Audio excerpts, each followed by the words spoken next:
Hello, I'm Jared Screws, and this is my Project 3 presentation. I decided to do blocking as a method to improve spatial locality inside of matrix multiplication. I'm going to start off by logging into the machines in the Clemson lab.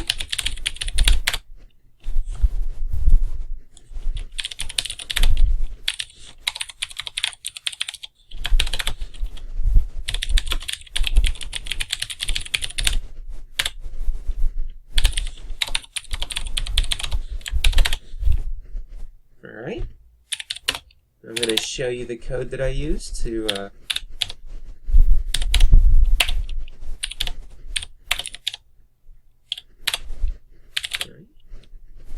Alright, now we have two codes here. We have an IJK or KJI multiplication and a BIJK multiplication of a matrix. The BIJK is a blocked matrix multiplication, which is where it takes the matrix in chunks so that there are less cache misses and it's better on the cache, so you get increased speed. Now to start off, I'm going to show you the original C code, which is a KJI matrix multiplication.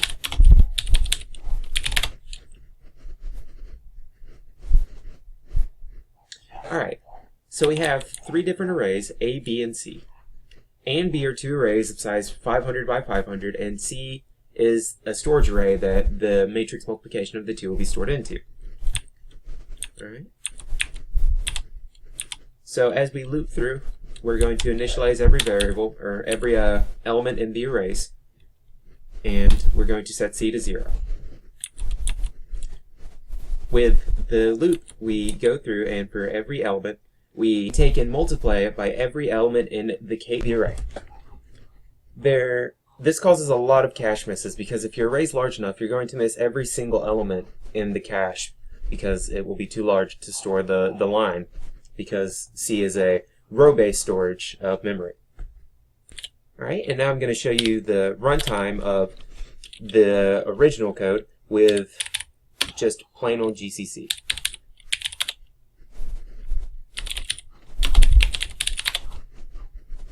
Alright, we have 0.7 seconds for our first runtime. We have 0.757. And finally,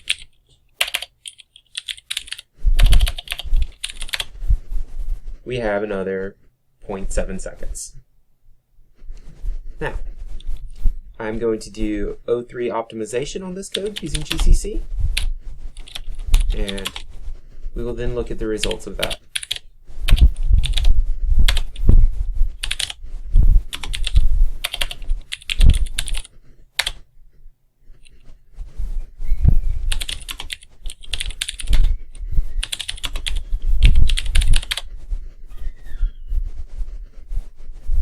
You can see it gets down to 0.808 seconds with the O3 optimization.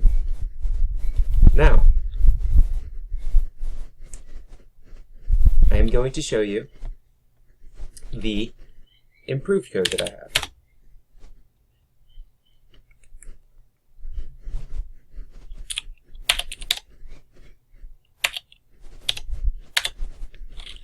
Alright, here is the improved code.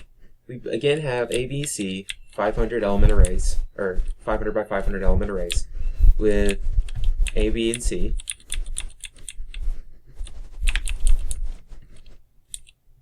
Okay. And here we take and chunk up the array into squares so that there are less cache misses when it does matrix multiplication. See that here, and here's where they add them together, and then it keeps a total and it stores the total into sum, or the total is just for keeping track of it to print it later. Alright, and now I am going to show you the O3 of that. Alright.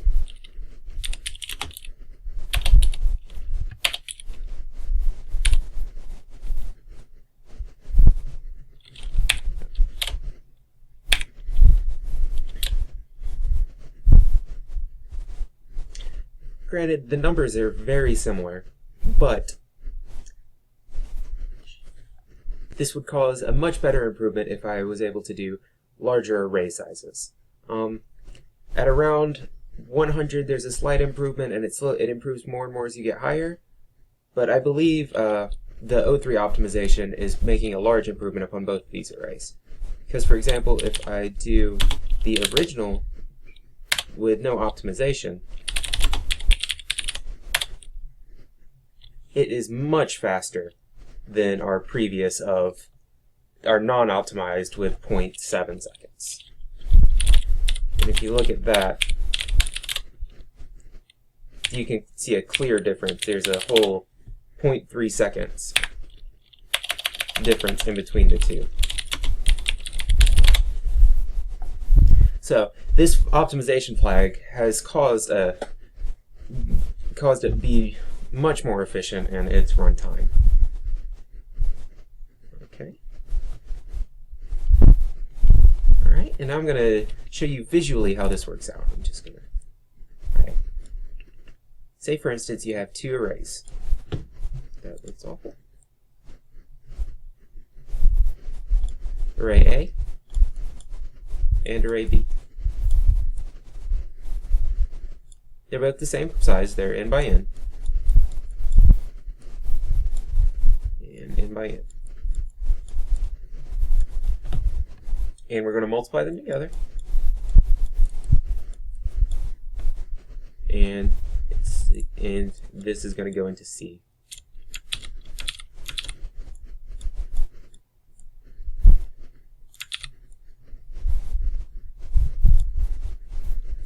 Which is also n by n.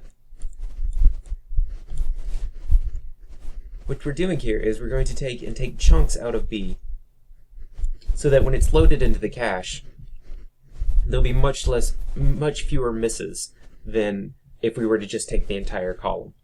Because we're going to load this entire line here, the entire line here, the entire line here, and it's just going to go down here. And yes, there will be some misses, but we'll get fewer overall misses because we'll have more of the line here loaded in for the multiplies. And we'll have this line here loaded in for the multiplies, and so on and so forth.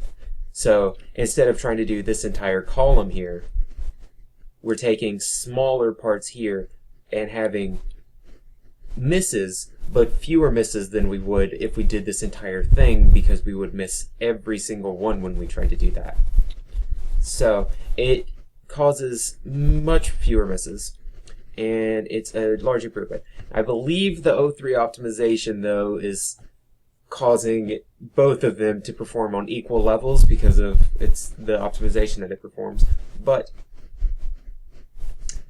it is an improvement for the non-optimized code. It is a very large improvement, running at, let's see, let me just get up a calculator. We had 0.7 seconds for our original runtime, and we were a bit under 0.4, so we're gonna, that's 0.3 seconds. All right, and now 0.3 divided by 0.7 is a 42% increase in speed. That's fairly substantial, and especially with larger arrays, it would be very beneficial to do. All right, and now the sources I got this from, I got some information from this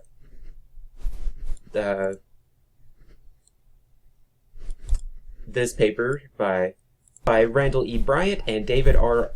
O'Halloran. All right, and here they demonstrate this, and they even have a graph down here showing the improvements that BIJK and BIKJ have when compared to more traditional forms of matrix multiplication.